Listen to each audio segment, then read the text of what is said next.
Okay, 1, 2, 3, 4, 5, 6, 7, 8. Hello and welcome to the Bestseller Experiment, where we continue to discover what makes a best-selling novel and inspire you to finish your book. I'm Mark Stay. And I'm Mark Devoe. Before we crack on with this incredibly challenging episode, we'll explain all soon, I'd like to thank our sponsor, Scrivener, who are the very best writing app on the planet. We do use Scrivener all the time for our books. And if you haven't tried them yet, please pop along to literatureandlatte.com and enter for a 10% off discount the magic secret code, Bestseller XP. So, Mr. Stay, I see beads of sweat running from your head. It was quite I'm as cool as a cucumber, man. Don't you worry about me. Oh, I just feel sorry for all of the amazing patron supporters who come to join us today and have been entertained for the last half an hour. I don't think we'd use that word, but entertained in the miracles of technology. And yes, we're doing a live broadcast for anyone who's listening to this on the following Monday. Every month we do a live broadcast for our patron supporters. We have them live in the studio. So I think we should say a quick hello to some of our patron supporters. Mark, would you like to tell everyone who's with us today? Oh my gosh. Well, this is the most popular show we've ever done. So we've got Richard Batt Brewster, we've got Stephanie, we've got Robin, we've got Rob Gibson, Abigail, Tanya, Bill Group, Gareth, Rosemary, Neil, Lorna, Josh, Sage, Robin. I'm sure I'm going to miss someone, but there's a whole bunch of people, and welcome to them all. Now, just to clarify what's happened, we wanted to do a YouTube live, which, if you're doing it for one person from one location, is a doddle. We've done it with the two of us before, but it's been a while, and when we were not there, YouTube seemed to have changed anything. So we're now on as one of Mr. D's many webinar fancy things. But if anyone out there does have the technical know-how, and we'll ask Dave about this because Dave knows everything, but he's otherwise busy. If anyone knows how to do a YouTube live with the two of us in two different locations and be able to include everyone else, then for the love of all that is good, please drop us a line, let us know. Because you look on, I Googled it, and it didn't tell me all sorts of encoding things and stuff. So anyway, Here we are. But we always put a massive disclaimer at everything that we do. This is called, it's not called the Bestseller Podcast, right? Name for a podcast, right? It would be the Bestseller Experiment Podcast. We're all about experimentation, and we're crash-less dummies, and occasionally our listeners have to come in with us. So thank you very much for joining us. But anyway, we would like to wish you all a very, very massively happy new year. We are currently a couple of days into the new year, and really the theme of today's podcast is to talk about what your goals are, to give you some more inspiration about what you want to do this year, and talk about really how you can use this time of year to actually set your goals, create your goals. And we're going to kind of take you through a bit of what we've been doing. If you listen to last week's podcast, you'll have heard that we've set this, what we think is a completely bonkers goal of trying to sell 10,000 copies of our book by Glastonbury weekend, which is the 30th of June this year. And we can announce, just to crack things off, this week, we need the drum roll, because we're going to announce every week how many books we've sold, just to kind of make you feel good about where you're at. So, Mr. Stay, do you have the large counter there, the big digital screen with our book sales for 2019? Well, it's a couple of days in, so we've got. Well, yes. So there. That's the drum roll. That's not wind. Yes, we sold a copy on January the 2nd. How about that? We sold one copy of our book, which really, like, if I look at I've got my back to reality calculator here. Okay, so what I've got is I've got the 10,000 total, and I've got amount sold. And when I put in the magic number, it tells me what percentage we are to our total. Okay, so I can officially announce today we are 0.00001%. Yes. So we're already behind Mark, because it worked out. If you want to sell 10,000, this is what I want everyone to do who's with us in the studio. Pick the number of books you would like to sell this year, this half year, or this month. Open up your calculator and work it out as a percentage as to what you have to sell a day. So just to give you an idea, 10,000 copies in 6 months, okay, which is roughly 180 days, means we have to actually be shifting 55 copies a day, Mark.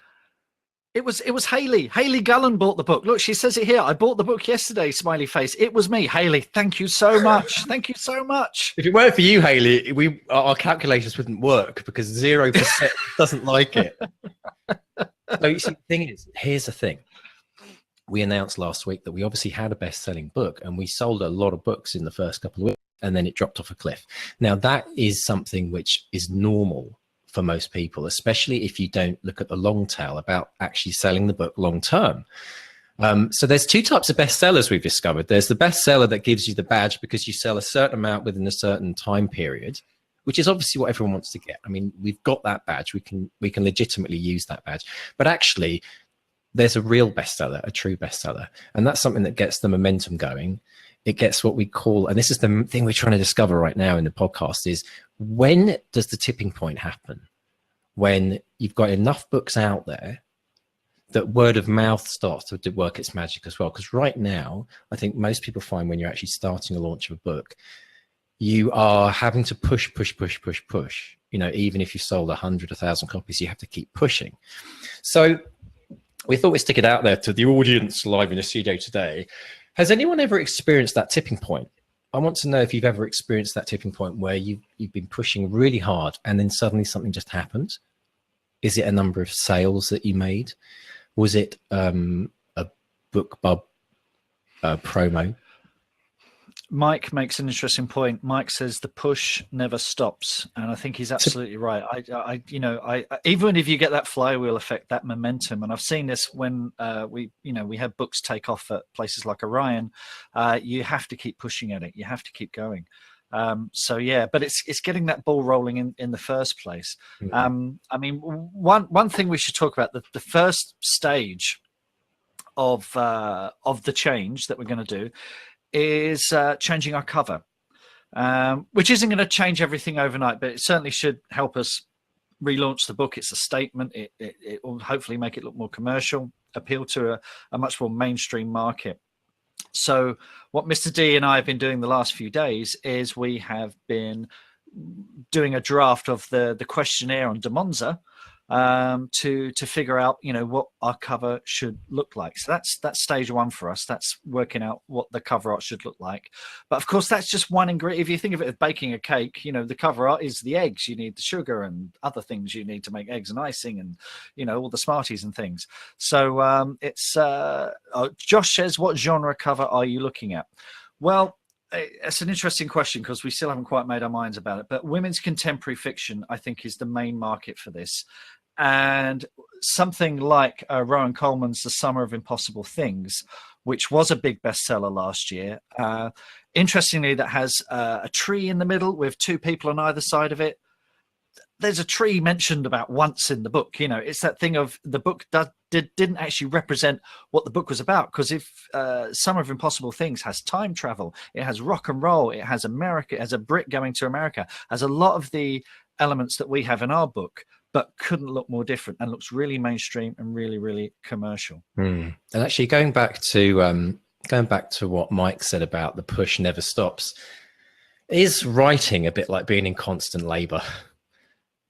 Literally. I mean, that's what it feels like. No, be very careful. You've got two blokes talking about labor here. Being a labor. I know. Yeah. But I have sat through 3 of them with my missus, so I've got a bit of experience of a crushed hand, broken finger. I felt the pain kind of like, through osmosis, but it's not the same unless you're peeing a bowling ball. No, absolutely. and it is, but I know, I think, well, maybe the ladies on the podcast can tell us this, but sometimes writing and marketing a book must feel like a constant push. I mean, it's just and I think that's the thing, is that a lot of people think that you can actually create a seller just by writing a good book and hoping that it will get to a tipping point and then eventually drop off. And that's typically what happens. Most people think that they can create a bestseller, it will create the momentum, and they can just sit back and drink tea and eat hobnobs for the rest of their life because it will just keep selling. I don't think that's true. No, Mike says, look, my best sales for Cry Havoc were in the first 6 months, and that was helped by chart visibility, but tough once it drops out the charts. I'd be interested, Mike, did you do any Facebook advertising for that or AMS advertising? And Neil's asking, what's the usual lead time on a cover? Well, Demonza quote 2 weeks, don't they? Quote 14 days turnaround for that first draft. The first draft, but there's obviously a longer, it can, and then what happens after that point is it's very much dependent on you and the designer. If you find that you get something that you love then obviously you're going to be a lot further down the line to having that finalized cover. But as we mentioned on the podcast, Demonza enable you, they have this what they call unlimited revisions. And we've said this many times before, and we'll say it again, that it's not worth going with a designer that only gives you 1 or 2 revisions, because it's very, very rare that you will get the cover you like in 1 or 2 shots. And if that's what you go for, you're usually paying a bit less. And the problem with that is that you probably end up with a cover that you're not 100% happy with. And you get you don't get 1 shot at your cover, but you get 1 shot at releasing a book with a cover. I mean, we're obviously going to try it again and try a different cover to see if that makes a difference. But it really is worth the investment in getting that cover right. And I think it's important that it's something that you're proud of and something that you love. The way I see it is, when you look at that cover, would you be prepared to spend £100 or $100 getting it blown up on a massive canvas and hanging it in your living room? Is it something that you are proud of to that extent that you'd actually have it as a piece of artwork in your house? Because that's what we used to do with our album covers. People can probably see some little ones in the back here.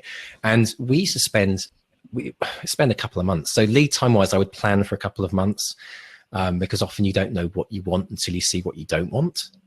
Classic kind of thing in the design world. It's often about a process of elimination rather than coming up with the dream cover.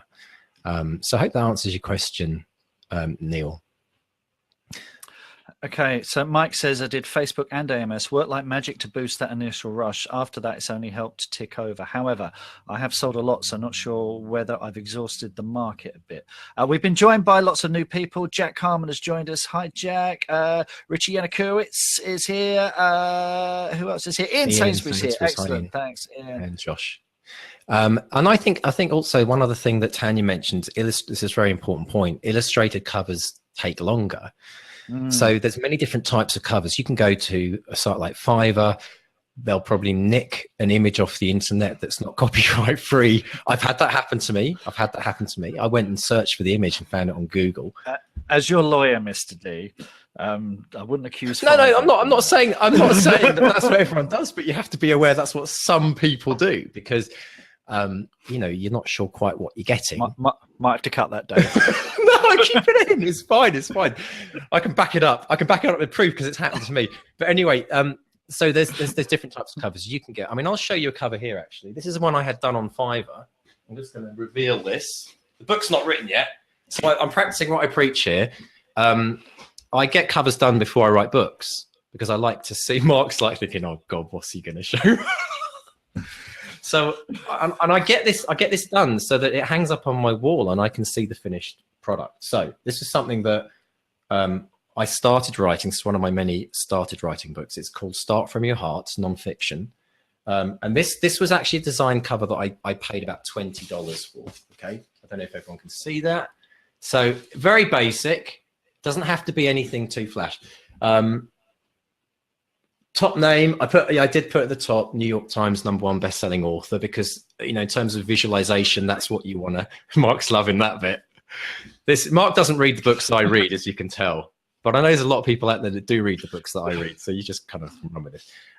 But this basically is a work in progress. So it's just something that visualizes a tangible, real thing. I boarded it on some of this thin kind of polystyrene board, and sometimes to actually. So if you haven't done that, if you're writing a book right now and you haven't actually created a mock cover, that's what that is. It's a mock cover.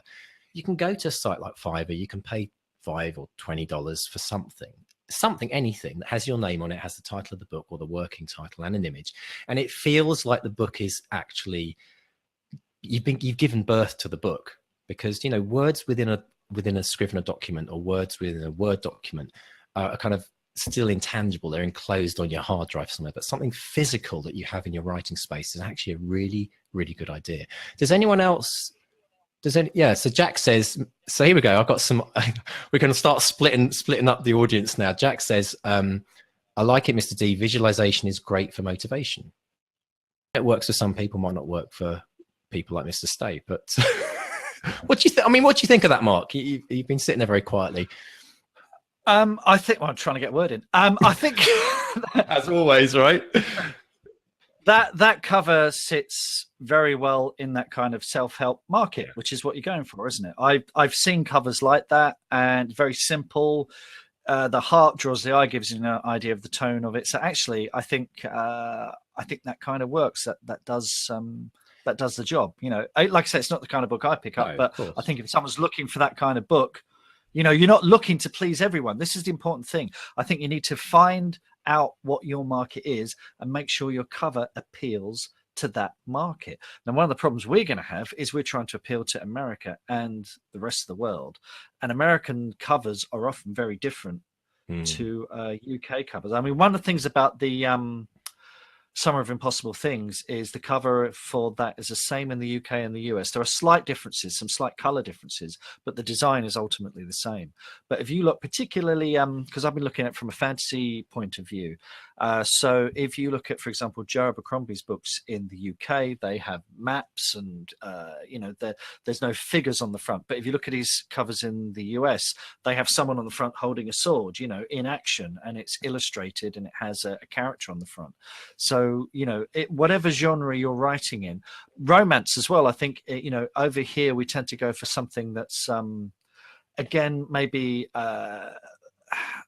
more text-led with pastel colors, whereas in the States they often have two people holding hands, embracing, or whatever it is, and there'll be photographic or photoreal illustrations. So yeah, it's worth having a look at what works in your market and in different territories. Lorna says, can you design two covers? Brilliant question. My book is the same.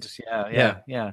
Well, you can, I think, can't you? Because you can, I think for example, if you upload to Amazon, I'm pretty certain you can, you must be able to segment your book between different geographic locations, or not?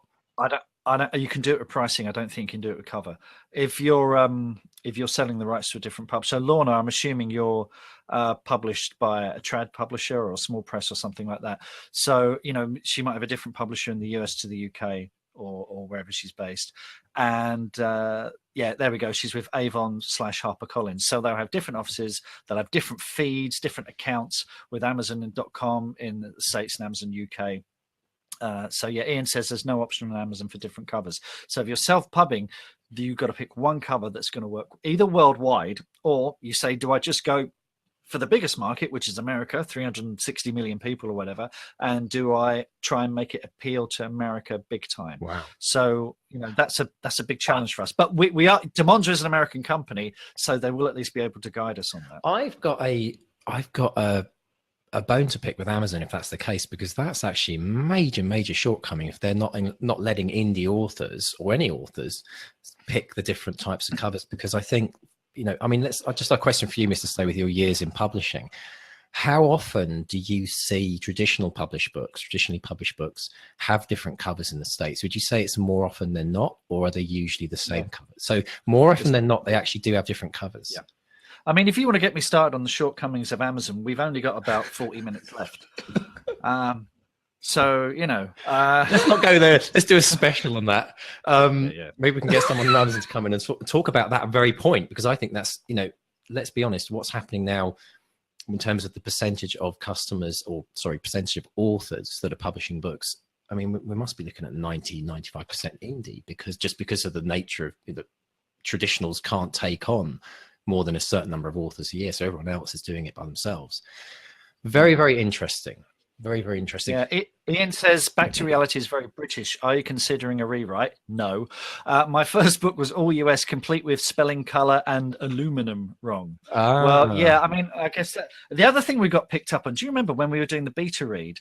Because I use single speech marks, and Americans prefer double, because they have the Chicago Manual of Style, right. Yes, and, big fat which has double speech marks, whereas in the UK, well, in fact, the rest of the world, American is very often the exception to the rule. They use single speech marks. So I remember someone pulled us up on that during the beta read. I wonder whether the question for that is, does that affect whether a book becomes a bestseller or not? Do you think that things of stylistic value would prevent people from forwarding the book word of mouth, or if the story is good enough, would they still forward it? Are people really even know that style? I mean, J.K. Rowling changed the title of the first Harry Potter book because they didn't think they would know what a philosopher was. Yeah, that's very true. Well, that's but then that's the title. That goes back to the importance of the title, right? And that's kids publishing as well, which is a bit different. Mike says, I use US spelling now. UK readers accept it, but US readers freak out over UK spelling. Interesting. I would have thought US people, well, maybe some of the people in North America can tell us. I thought they'd find it quite quaint to have those English versions of the word, or maybe no. not. I think is, you have to remember how pervasive American culture is through the world. I mean, I grew up reading American novels, American comic books, so you get used to those spellings very, very quickly.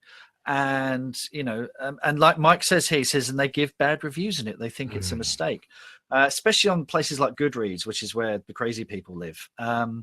Robin says, I think it should be based on where your book is set. If UK characters and setting, then UK spelling. If main character is American, then use American spelling. Well, we've kind of shot ourselves in the foot because we have a protagonist who's in Britain, starts in Britain, then goes to Hollywood. But then I guess that's UK setting. So I've been inclined to stick with that. Well, Tanya also said she gets criticised for UK spelling, but it's not a huge deal. So yeah, I guess it's a personal preference. I personally don't mind it either way. I just assume that, you know, I mean, I live in North America, so I guess if someone picks you up on that, they're the kind of people you're never going to bloody please anyway, aren't they? So absolutely. Listen, we can go really deep into this. I mean, this is a huge, you know, covers, spelling, multi-markets are all things that I'd like us to focus on actual, you know, specific deep dives, I think, Mark, because they're really, really important and they're all huge. Any one of those things could influence whether your book goes on to make it, but it starts to show us just how many different facets there are in the book. We talked about how we're moving into the marketing side of things a lot more in this season. And so part of it is knowing that we're moving into a world where there's lots of moving parts. There's lots of different buttons you can press, and you might press two at the same time and it might affect something and you might not know what made the difference. So what we've talked about is how we have to kind of try and test things individually so we can actually know if, and that's the thing that people do. I mean, it's weird, but it kind of, if you look at online marketing in any form, not just about selling books, there's this thing called A/B testing. You know, I have a website where people show up to the front page and half the people are delivered one page and half the people are delivered the same page with something slightly different in it. And I can then see how many people in each A and B then go on to click onto another page or then go on to do something. And it's a whole thing within marketing, and a bit like what we're doing now is with the cover. We're going to try a new cover. It's an A/B experiment. We've had cover A. We know how many we've sold of that cover, and we're going to launch a new cover to see how many we sold there. So I would encourage people, if you're interested in learning about this a bit more and going a bit deeper, look up A/B testing, and we can talk a bit more on the podcast. Yeah. Josh asks a big question. What's your first step in marketing? Well, I guess the covers, you know, like I say, it's all part of a bigger picture. So the cover we're going to change. We are going to be constantly changing the metadata. And again, I'm hoping to get a deep dive with a metadata expert pretty soon, because I was having a conversation with someone before Christmas about this, and she really knew her stuff. So I'm hoping to get her on the show to talk about that, because that's a big dark art in itself. Of course, the metadata, if you don't know, is all the information that feeds out about your book. So it's, you know, from the title, the product description, and all the stuff that's above the line, and all the stuff that's just about all below the line as well. So you know, it's and keywords. Rosemary saying, I'd like to know more about keywords. That again, you know, and Amazon are telling us, you know, be very specific with your keywords. Don't be generic. The message I'm hearing again and again with marketing, what I'm looking at it is find a niche and specify. Don't go general. Don't go wide. Drill down to that particular niche. Is that it is actually it feels counterintuitive, because when you want to try and sell as many books as possible, you think, well, you have to go large, you have to go to the mainstream audience, you have to go as big as possible. But if you think about it from Google's perspective, when you do a very broad Google search, how many results do you get? You get absolutely millions of results. Whereas if you do something very specific, something in quote marks. If you don't know about this, by the way, when you're searching on Google, put quote marks around whatever you're searching, and it will actually have to deliver you just that combination of words in that sentence, and it narrows things down so you can get a much better search. So if you become more specific in your search, what happens is people who want to find you can find you. And I've got a brilliant example of this, which is one of my businesses. I set myself up as a life coach about 20 years ago. And I just used a very generic website. It talked about life coaching. And then one day I thought, well, actually, a lot of people that I was coaching at the time were musicians.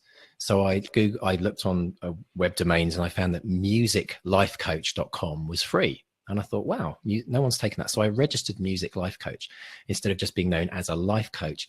And that was the day that my business turned around, because I'm now, just through default, by having that domain, I'm now you type in music coach anywhere in the world and I come up first in Google without any SEO, any advertising.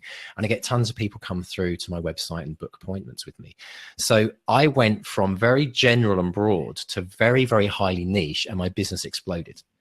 So the same applies to books, genres, and even subgenres. I'd even go as far as subgenres, like start to drill down and really know who those people are that you're trying to reach. And this is how it works. It's a kind of like it's like reverse engineering, but you get those people on board first. They become your nucleus. They become your first 500 readers or first 500 fans.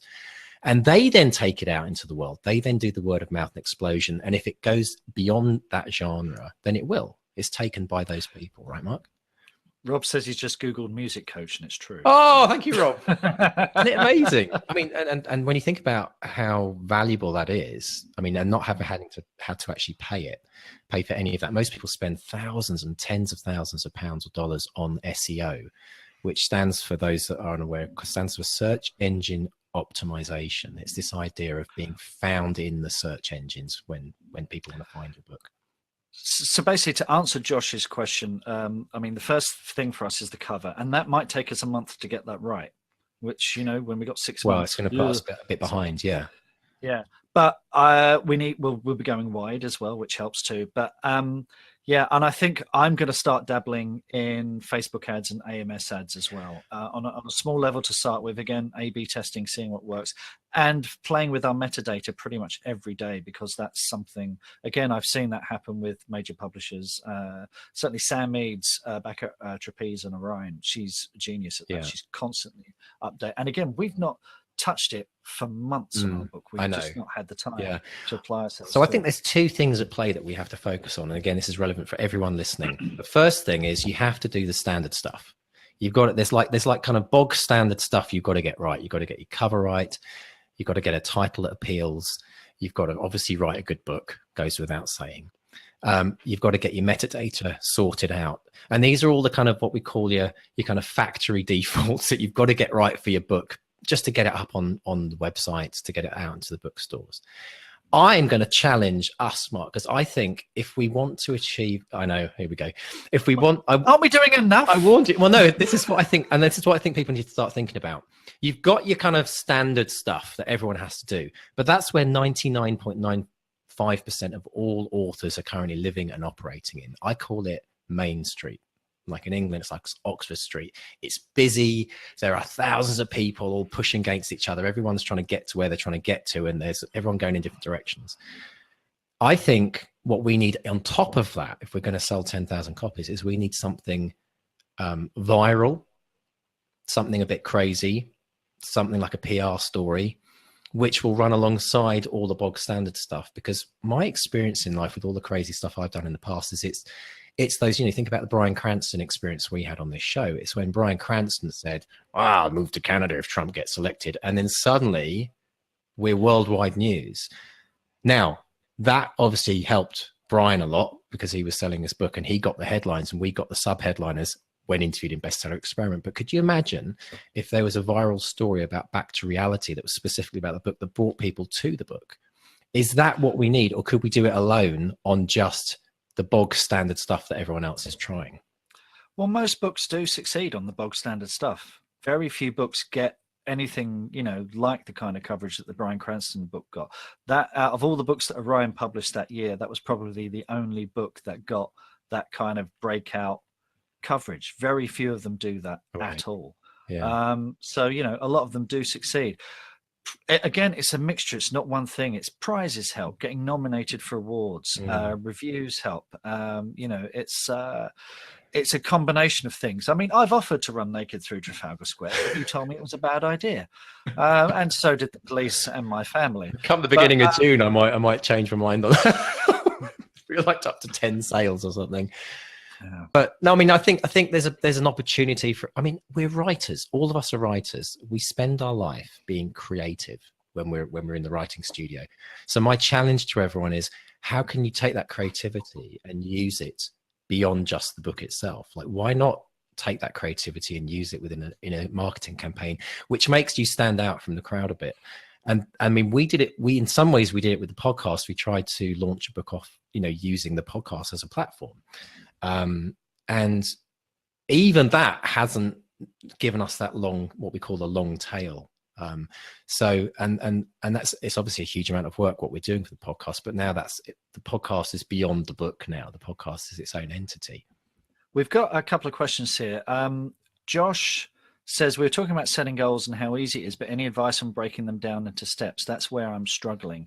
And then above that, Ian said, I'd like to outsource all of this, but where are the entrepreneurs offering to do this?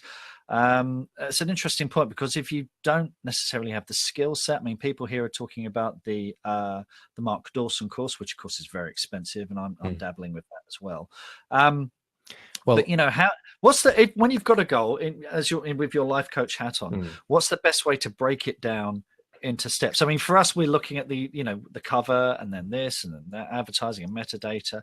I guess, I mean, brainstorming. I've got a whiteboard over there. That's honestly what I do. Think about how you plan a book. You get your stickies or your whiteboards, and you start creating your characters and all the different elements. In some ways, it's exactly the same process when you've got a goal to do anything. And when we're talking about selling books or launching a book, this is how I would recommend doing it. I always advocate for this idea of reverse engineering. So what we've done with this 6-month campaign is we started at the end. You start with the end in mind. It's a classic Stephen Covey 7 Habits of Highly Effective People. Start with the end in mind. So we've started with, right, what's our goal? 10,000 copies sales. So we know where we're heading.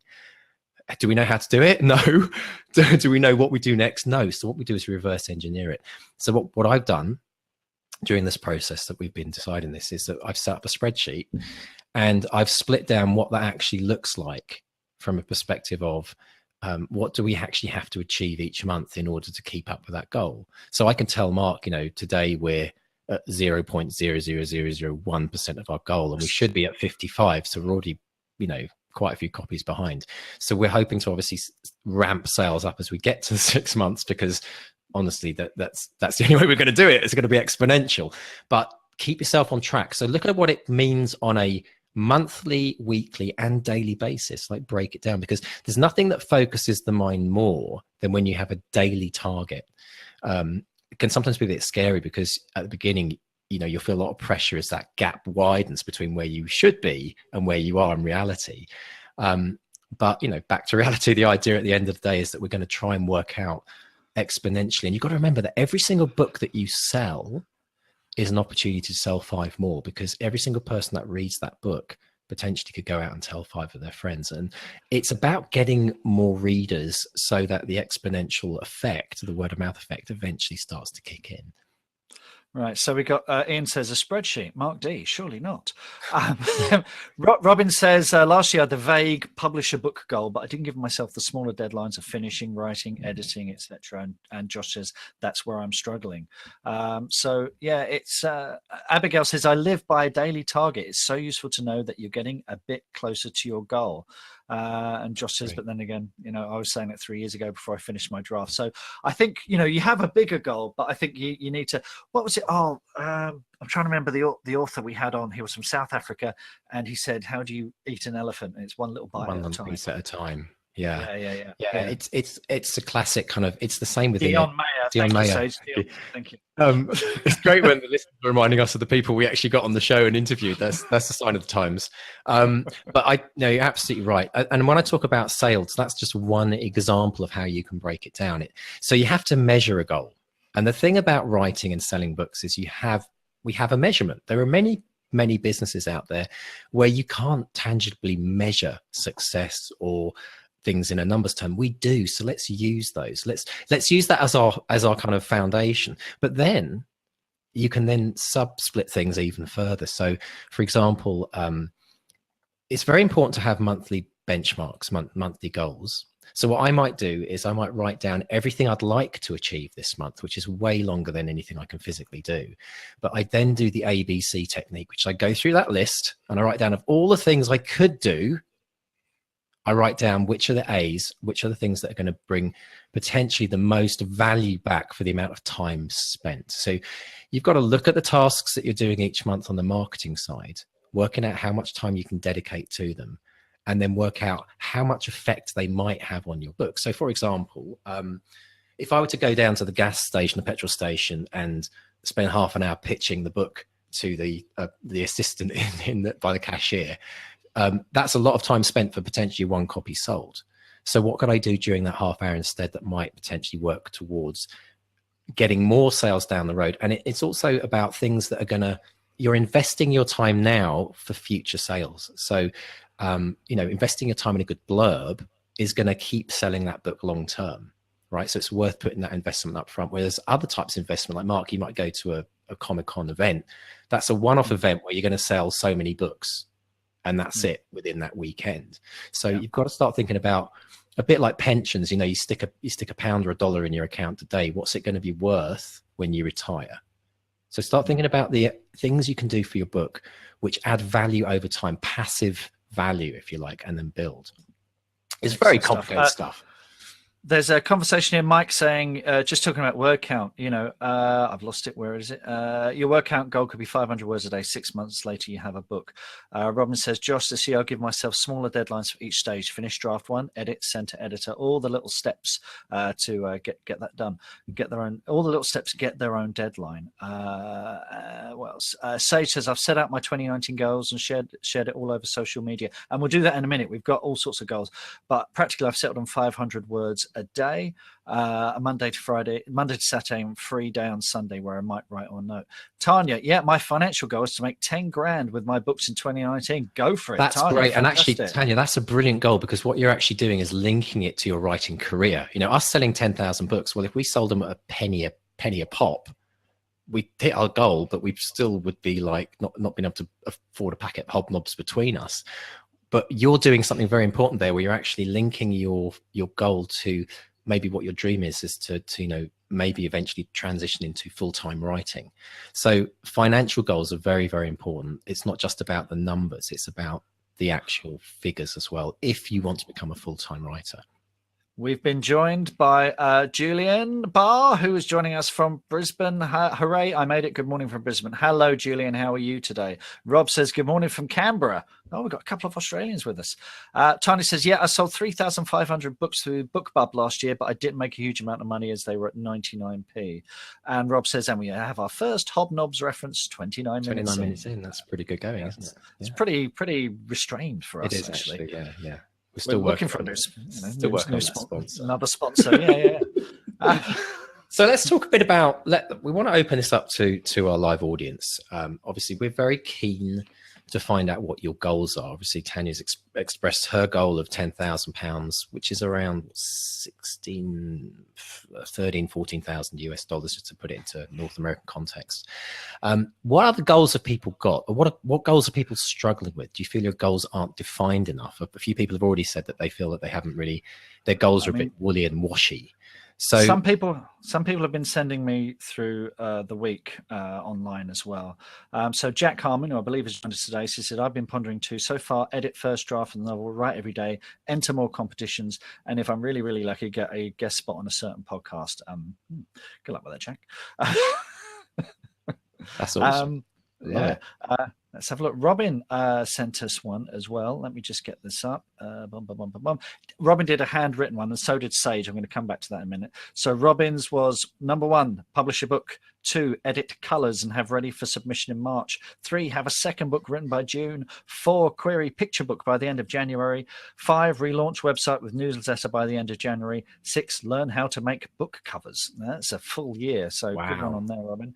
Let me find Sage, because we were absolutely deluged when I put this out there and just asked people for what their goals were, and we were just drowning in it. Sage sent us this one. Okay, again, beautifully designed. So 2019 goals: finish finish, edit, design, and publish number 19. Finish, edit, design, and publish Meg's story. Make a start on the manuscript musical.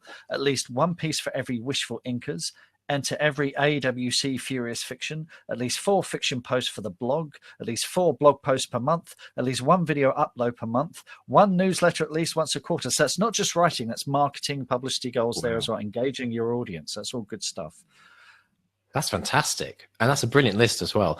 There's always a question about, like, do you put too much on your list? Would rather put too much on and not achieve them than put a goal which is easier to achieve and to smash it. I think you end up ultimately being more productive and more effective if you push yourself, if you go for it. Like, so I like the fact that you've had that long list. That's a fantastic list. There's loads of goals coming through on the chat as well, Mark. Yeah, it's coming fast and furious. Trouble is, every time someone comments, it pings up. Abigail, I'm coming forward slightly with my tail between my legs. My last public declaration was completed in part, 50,000 words of a first draft by the end of November. But then I came across plot bumps and spent December outlining the last third of the novel again. Guess I was stuck in the muddy middle. So my New Year's Eve deadline for a first draft has fallen backwards. I'm being more realistic this time, giving myself till February 28th as new first draft deadline, final draft by April 30th. There it is. It's in my bullet journal too, so that's pretty much sacrosanct. Abigail, bullet journal fan. I'm a bullet journaler as well. No, we're not going to tell Mark. What's a bullet journal? No. We're going to keep it secret. Keep everyone guessing. Bloody hell. Google it. You know? Yeah. It's only for cool people, Mark. Don't worry about it. Yeah. No. Honestly, it's a really good thing. And actually, Abigail, maybe you could talk about whether you've used your bullet journal for any of your writing stuff, because I think there's a potential to have. And in fact, I just bought one the other day. I bought a bullet journal. Okay, I'll tell people what a bullet journal is. A bullet journal is imagine a normal lined journal, but take away the lines and replace them with dots. You ever seen anything like that? Yeah, well, know what a bullet list is. Yeah. Well, no, but it's that all it is. Oh, mate, no, it's so much more than that. No, it's just a really brilliant way of opening up. The idea of bullet journal is it's like a journaling for the Twitter generation. There are books, Mark. There are books published on. There are books that thick about how to use a bullet journal. It's a big new thing. It's a big craze right now. But I've tried it because I quite like the look of it, and I love it. I've been doing it for about 6 months. Ian says, does a bullet journal mean if you don't hit your goals, someone shoots you? Yeah, actually, that would be quite interesting. Robin actually specifies it really well. She says it's a blend of to-do, diary, and calendar all in one. Right. Okay. Right. So it's like it means it's not having all these things separate, but also one to plan a next book. I've specifically got a bullet journal just to do planning. So there's lots of different things you could do. It's something for a deep dive or an episode at a later date, but very, very good. Thank you for bringing that up, Abigail. It's a secret club, she says. Yes. I use color code. I color code tasks, writing practice, work on the novel, article writing, research. I can visually see how to split my time. Okay. Love it. Cool. Okay, so we've got some more goals here. Let's have a look at the more goals. We've got Rosemary. I don't know if we said this already, but Rosemary would like to publish. It keeps you right, Mark. There's so many people posting it. I keep losing it. Stop posting. No, I'm just joking. Rosemary would like to write a second novel, but you said that last year and didn't manage it. Well, that's okay. That's okay. I mean, if everyone. There's tons of goals I didn't do last year. The most important thing is you give it another go. And more importantly, work out why you didn't do it last year. Because I read a really interesting thing. People said, don't write New Year's resolutions, do a review of last year, work out what didn't work, understand why it didn't work, and change it. And then things will shift. So that's Haley says, I want to increase the following for my blog without social media. Have quit all social media. Interesting challenge. Now, Haley will therefore be a much happier person. Yes. Not being on social media. Research is right. How do you draw people in to a blog? And here's the thing. Is a blog a kind of social media? And Haley says, yes, I am happier. Smiley face. Yeah, I bet. Some days Twitter is such a mess. It really is. So yeah, excellent. Okay. Okay, I'm looking at some more goals here. Richie says to put out 3 books, and this is the important bit: make more than I spend on promoting them. Yeah, and I think that's that the rings math, true isn't it? for a lot of people, actually, because, you know, the dream for everyone is to potentially earn some money from writing. I think the dream for most people, in fact, let's ask the question into the live audience. Is your dream to be a full-time writer? Would you love to make enough money to either quit the day job or to be able to live sustainably? You haven't even finished the question. It's going yes, yes, yes, yes, yes, Yeah. yes, yes. Oh Oh, yes, yes. yes, Okay. yes, yes. Full-time Full by time by next Tuesday, please. Neil. Richie says my dream is to be a full-time lazy person. Excellent. Mike And has Mike has quit the day day job. So here we go, everyone. This is what we're about. We want people I've to quit- inspire them. I quit the day job too. I didn't have much of a choice though. No, that's true. Ian says as well, I'm living the dream, but it's a bit scary. Richie, honesty is the best policy, and lots of congratulations for everyone. So, you know, one of the most important things here is that everyone that we've interviewed pretty much is living the dream. And we talk about living the dream is people, and I just have to redefine this. A lot of people talk about living the dream as you have reached that pinnacle of what it is you're trying to achieve, whether it's becoming a full-time author, whether it's getting that big publishing deal, whether it's getting your Netflix movie from your book. I want to redefine that for everyone, because living the dream is not the destination. Living the dream is the journey. So if you are writing a book right now, then you're living the dream every day you sit down to write. Because when you actually get to the point where something massive happens, you've lived the dream, and then a new dream begins. Okay. So it's very important for people to recognize the important, you know, that however you define your writing success, if you're engaging with writing, if you're listening to this podcast because you're excited about being a writer or you want to be published, you're living the dream. That's what life is. There is no, you know, the moments where, you know, if somebody goes up and wins a big award, that is a moment that happens in a small little space in time, and it represents what the success you've had. So ensure that you always believe that you are living the dream, because otherwise you'll get to the end points, those major milestones, and have huge anticlimax. I don't know if you agree with that, Mark. Do you?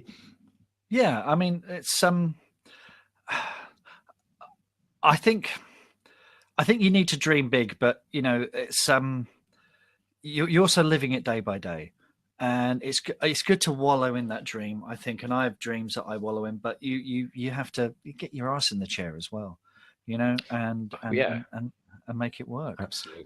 We got some more coming through. Julian says goals: finish the Ivory Gate by the end of January for publication around October. Finish and release Three Tooth and Blade and novellas. Part 1 is done and dusted. Parts 2 and 3 to be written by the end of March. Releases April, May, June. Wow. Finish translating St. Nicholas sources to be completed April to October. Get a publication deal for the Black Unicorn. Hoping to share some good news on this soon. Wowzers. And what Julian did there is brilliant, because Julian's not just said finish my book. He said the name of the title, The Ivory Gate. Free publicity, folks. Go for it. I mean, this is what we've got to do as authors. You get an opportunity to drop the name of your book in anywhere, whether it's on a podcast to tens of thousands of people, or whether it's when you're mentioning it to a friend. Say the name of the book. It's free branding. It's free, you know. Barb says, I have the time to be a full-time writer, having retired a few years ago. What's interesting is that I was much better at getting the things done my work required than I am directing my own goals and doing the work needed to get my book from its current draft state to published. But that is my goal this year: publish it and do 12 freelance articles and write some more comedy bits from a blog that I will start this year. I mean, that's interesting. I've been having this because this is my first few days as a freelance writer at home, self-unemployed or whatever. And it's finding that new routine. And I've been talking to friends who are freelancers, they're marketers or publicists, what have you, and they all talk about finding that new routine, because having that 5-day a week 9-to-5 jobs, that gives you a structure. You turn up at a certain time, you're assigned tasks, but that thing of finding your own structure and finding your new routine. I mean, I did it before when I had a sabbatical when Robot Overlords was in production, so I had some idea of what to do. But so far, it's working pretty good. I have a really early start writing, and then admin in the afternoon, and it's finding But every day is a bit different as well. Yeah, you'll find over the first couple of months you'll kind of probably be playing with things. But the fact is, I know you'll succeed, Mark, because you're so focused, and that's such an important thing. And to have structure within a day is absolutely critical. When I quit my corporate job back in the mid-90s, I was at my desk at 9 o'clock every morning as if I was going to work, and I'd finish at 5:30. And it was just something that I never really got out of the habit of doing. For good or bad reasons, but it helped me at least transition into that. I want to mention something that Haley just posted, and this is, again, for everyone listening. Look back on 2018, because this is what Haley's done. And she said, when I look back on 2018, it's good to see how far I've come. Right, celebration moment.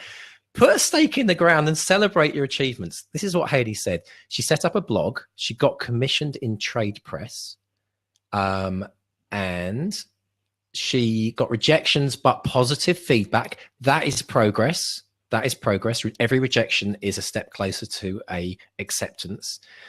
And got feedback from a couple of agents, leaps and bounds compared to 2017. It's about progress. She had a baby. And then just slips in. Oh, and I had a baby as well. Like that was like, just a little side project. Which, I mean, as we were saying earlier, is much like just like writing a book. Well, absolutely, absolutely. So, Haley, congratulations, and thank you for inspiring everyone to do the same. Look back on last year, and the thing is, when you do, Haley said leaps and bounds compared to 2017, and she knows that because she probably did the same exercise last year, where she looked back on 2017 and thought, yeah, maybe you were motivated to try and achieve more because 2017 wasn't the year you hoped for. So, use that reflection to build first on your motivation for this year. Thank you for sharing that. Right, let's have a look. We've got I've lost it now. Well, Bob Mike says, I hear you about structure. What's funny, I retired because I was done with structure, and so I've been fighting the obvious need for structure in my day and my desire to have freedom that retirement offers. Yeah, I mean, that's interesting, but that's just how my brain works. I like to be able to say, I'm going to do this now and then that later, because otherwise I end up just watching crap on Netflix and getting nothing done. That's just me. Well, yeah, and it's actually a very important point, because I think this is how I structure my day. I do the hard stuff first, and if that for you is getting your writing count done, then that's what you should do at the beginning. I have this sense in life about banking things. Bank stuff first. There's a classic, again, another Stephen Covey reference, but he says, do what you have to do, then do what you want to do. I say that to my kids all the time. Do what you have to do, get the dishwasher emptied, and then you can play on your Wii. And in some ways we have to live by that as writers as well. We have to do the things that we know we need to do in order to progress, and then we can have the fun. So think of it as you do your work, and then you get your reward afterwards. And that's how you should structure your day. So everything else should wait until you've done your word count. That's why I say don't do your word count in the evening. I know a lot of people are going to groan and say, but I'm a night owl, that's when I write. As the day progresses, the percentage chance that you're going to get your writing done decreases and decreases and decreases. And what you don't know at the beginning of the day is how tired you're going to be at 7 o'clock at night.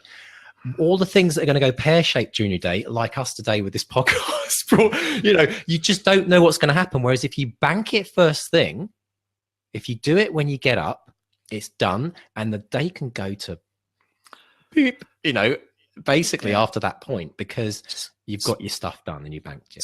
Sage says here, I find it easier to write when I only have 5:30 to 6:30 a.m. to write than when I have the whole day. And often I'll wake up, I'll go on Twitter, because it's often I just want to see how terrible the world is. But then Sage brightens my day because she often has the hashtag 5 a.m. writers. And, yes. Sage has done her writing by the time I've had breakfast, so that's always encouraging. Let's have a look. I saw some other ones down here. Josh says things to do in 2019. Re-listen to the Bestseller Experiment from episode 1. Getting to that daily mind. Haven't you suffered enough, Josh? we should have a Bestseller Experiment kind of 20-minute motivational warm-up that you listen to before when you're getting up, brushing your teeth and everything. You're like we should do that, Mark, as a little extra for patron listeners. That'd be fun. Josh says he can't wait for Shannon Mayer's episodes. I'm assuming you're assuming we're getting Shannon back on the show, and we very well might be, actually, because Shannon, if anyone's listened to Shannon's stuff in the first season, she was on about 3 or 4 times. I just have to say that she's still completely rocking it. I don't know what she's up to in terms of sales, but we will get her on the show in this season because she is a master when it comes to focus, structure in her day, ambitious determination, and delivering it you know, you go and look at her on Amazon.com, you will see her in the top 10 with Stephen King's and J.K. Rowling's of this world. Indie author, absolute phenomenon. So yeah, we'll get her back on for sure. Lots of love here. Sage says you have to get Shannon back. Josh says I loved the first two. I've listened to him several times each. Roman says Shannon is amazing. Ian Sainsbury says yes, Shannon is an inspiration. But then Richie says Ben Aronovich warm up is what I'm after. Haha. Yes, says Sage. I'm with Richie. We need Ben Aronovich warm ups. Excellent stuff. There's a lot of stuff on that people are talking about Netflix as well, about Netflix being the kind of nemesis of writers. And I must admit, I went on this writing retreat recently, and so, saying any names, but somebody sat and watched Netflix pretty much the whole writing retreat. And when I said, "Oh, what are you watching?" I'm watching some. She told me the thing. She said, "I'm doing some research." Yeah, and I'm like, oh, nice. That's the classic opt-out, doing research. There comes a point where research has to end. Now, who was it? Ian Rankin said, didn't he? Research second draft. I thought that was one of the best tips of last year. Start your research and do what Shannon does, do what I'm now doing as well. When you're writing something and you know that there's a bit of research that you need to stick in, just put a big X, triple X. I always put triple X in the manuscript so you can easily find it with a search and replace, and put XXX, insert research here. And you do it in second draft. Yeah, I do exactly that. Ian says, but you can learn lots from great Netflix shows. Structure, story, suspense. Right. Yeah, Absolutely. Sounding a bit desperate there, Ian. But yeah, I know what you mean. I know what you mean. I have when we were bringing the kids, I mean, my kids are 16 and 19 now. Strange names, but we're going with that. And when they were very little, we used to have telly time. We used to have a specific time where we say, okay, this is when we're watching telly, and then it goes off, and then we come back to it later on.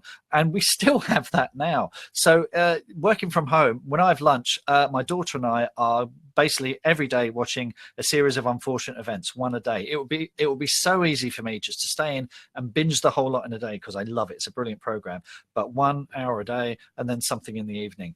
But yeah, it's especially when you're at home, the temptation is on my day. Screen time, we call it over here. And I tell you what, that is another hobnob. That's what we're going to use hobnobs for. Hobnobs are your reward, whatever that is. Make Netflix your hobnob. Like if you do your 1,500 word count in a day, then reward yourself with a Netflix show. But if you don't, then you don't get the next Netflix show or the hobnob. I think that's the way you've got to do it. You've got to gamify. And there's a whole industry called gamification, which I don't know if you know about, Mark, but it's fascinating. They're doing it in the workplace and gamification. Gamify your writing, and that way you get everything. You get, but you gotta be hard on yourself if you don't hit those goals. Tanya says every episode of Doctor Who is on BBC iPlayer. I could have written 10 more books. I know. I once did a really sad statistic where I thought, what happens if I reduce my sleeping by 1 hour a night? And I worked out by the end of my life, I could have studied for a PhD in something. That's how much you'd get. You'd be knackered and tired. Yeah, exactly. But, when you start thinking about those, and I'll tell you what, folks, it's those 10 minutes, those 5 minutes a day that just slip away. That's where you get your writing time, right? That's where we often look at it and think, oh, I haven't got 2 hours to write today, or I haven't got an hour to write. But actually what it is it's those 5 and 10 minutes where they just kind of slip away. If you add up those, that's your writing time right there. So another thing that you might want to do if you want to get really geeky about it, and again, this is something I coach in, is and this is really geeky, but it's really good.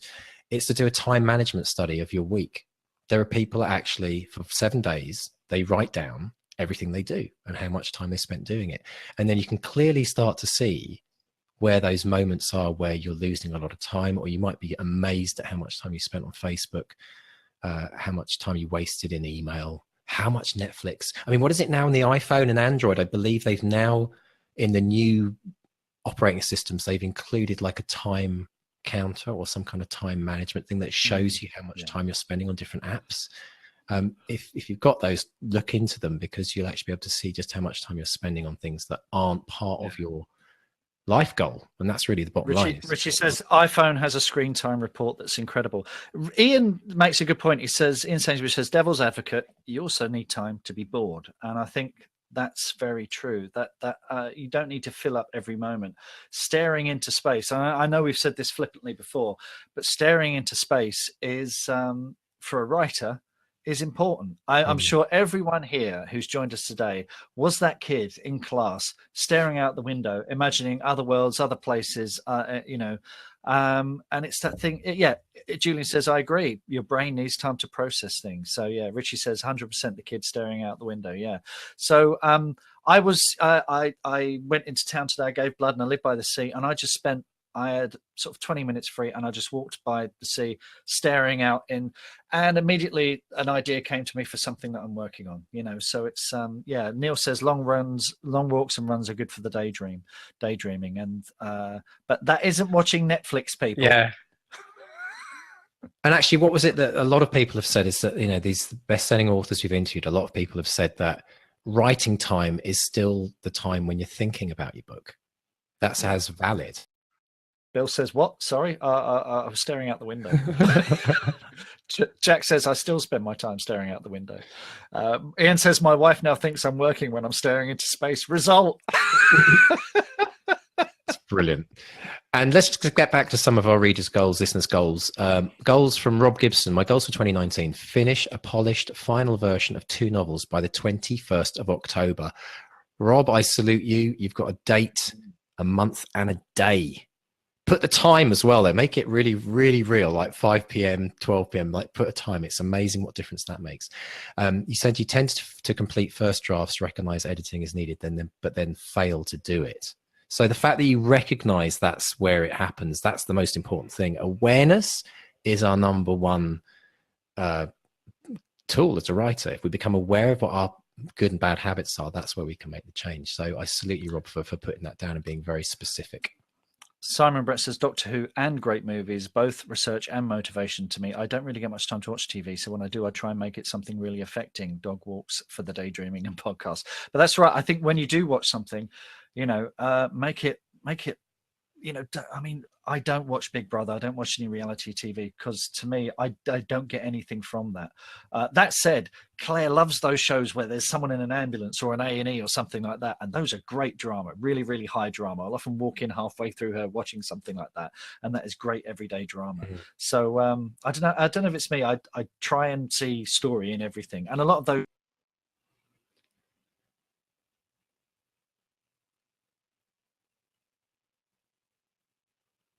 for the shower, well, yeah. And a pen, waterproof ink. Yeah. Or get yourself a Google. No, we better not talk about that, Mark, because I was saying get yourself a Google Home or something and record a voice memo when you're in the shower when the idea comes up. Just an idea.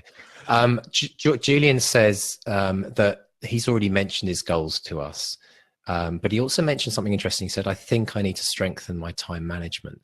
I would say everyone needs to strengthen their time management, and just because it's a lifelong process. Even the best time management folks in the world need to keep on working on it, because it's not something that you suddenly get and it's suddenly, oh, I'm a great time manager. There's always room for improvement. So I think everyone should just strive to always just be a little bit better than they were yesterday. It's a good motto to live by. Just be a little bit better than they were yesterday. I think that's a good place to wrap things up. Absolutely. As well, because we've been waffling on for about an hour now, and people are saying that they lost the feed. You went all wibbly for a moment on me, and I think I went wibbly on people's feeds. So let's quit while we're ahead, particularly with the technical issues tonight. This podcast hasn't been brought to you by YouTube Live. You can get stuffed. We'll, but all our Patreon users might be able to watch this video if this incredible software is they've recorded this entire thing. So no promises, but I'll see what I can do, folks. So anyway, if you would like to join us for next month's live podcast, if you've enjoyed listening, if you want to be part of the audience, tell us about your book, your goals, have some fun and banter with us. I love these sessions. They're so great. It's just so wonderful having you guys. So thank you all for joining us live today. It's been really lovely seeing your incredible comments, and I hope you feel inspired even more now to get out there and carry on with your goals. But if you'd like to join everyone else that's been with us today, all you have to do is go to our website, bestsellerexperiment.com, and you'll see a big support button.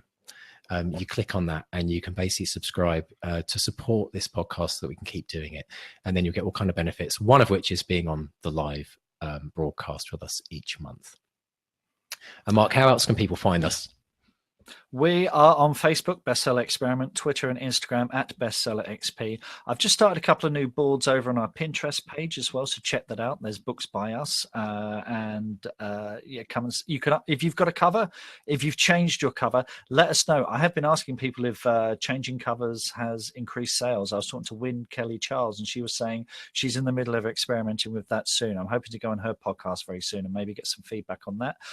So yes, Instagram at Bestseller XP, and just drop us a line at bestsellerexperiment.com and find us on contact as well. I just want to say, if you are a Patreon supporter, you've seen we've got some exclusive episodes for you, the Girl Friday episodes. That's a whole new kind of publishing. That's coming in 3 parts.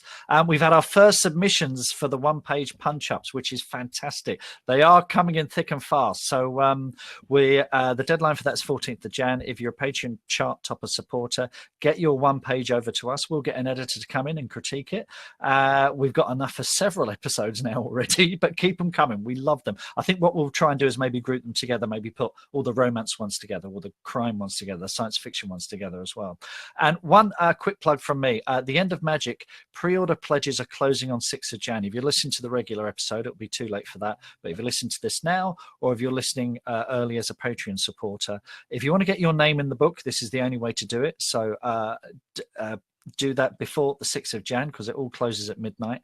And also, if you're an American or Canadian, anyone outside the UK basically, and you want to get that book with the lovely finishes on it and everything and your name in the back, this is the only way to do it, because you've only given Unbound the UK rights. They'll ship it to you now if you pre-order, but once the pre-order's closed, the only way to get it is, if you order from Amazon UK, and that won't have all the usual gubbins in it, your name in the back and stuff like that. So do check that out. Pop over to unbound.com and just look for me. And hang on, I'll get the URL. I should do that probably, shouldn't I? So unbound.com /books / end of magic. I'll just Google it. It's on my website. Good stuff. No, I'm very excited for that, Mark. I'm very excited. It's going to be a great year for that book coming out as well. And just to remind people that if you want to join us on a private Facebook group as well, everyone who's a patron supporter gets access to our private Facebook group. It's where you get a lot of inside information that we don't post on the public's forums. So that's another reason. I know already our group here that are chatting are talking about setting up subgroups from that group to do support groups for BXP listeners. There's all kinds of great stuff going on there. So come join us at Patreon. Sage says, go to Unbound, search Mark Stay. Much easier. Bill says, use quotes. Hey, we've learned something today. See? Fantastic. So everyone, we just want to wish you once again a very, very happy new writing year. 2019 is going to be your year. Stick with us. Watch us do this. Watch us car crash through this together. But this will be your year if you want to become that writer that you've always dreamed of. So thank you for joining us, everyone. Thank you for sticking with us on this crazy journey. And it's a goodbye from Mark 1. And a goodbye from Mark 2. Goodbye. Goodbye, folks. See you next week. 3, 2, 1, clap. We're out. Thank you, everyone. Thank you, everyone, for being so patient. And that was like going at half an hour late. And that was crazy time. But thank you, everyone. And thank you for all your support on Patreon. We just could not do the show without you. And this was so much fun. We got there in the end. And thanks for saving the day, Mr. D. No worries. I think we've got a better way of doing this in the future, folks. So we probably might just stick with this. But thank you again for joining us, everyone. And we'll be doing this again, as we say, beginning of the month, each month. So look out on the BXP group. If you haven't signed up to the BXP group, this is how you do it. You go to Patreon. There is a post I've put there which gives you the link and the password to get in. Please come and join us there. We'll put on all the links for these shows there as well in future. So just have a fantastic week, folks. Enjoy your New Year's. Finish off the quality street and be good. All right, folks, I'm going to stop this broadcast now. I'm just going to hold on 1 second. I'm just going to put a link to the BXP group on here because I've got it. Oh, okay. That should do it. There it is. Yeah, I think you might still be able to see the chat once I finish the broadcast. So thanks again, folks, for your patience, and we'll see you soon. Take care. Bye, Mr. Stay. Bye, Happy New Year. Bye. Bye. To you. Bye.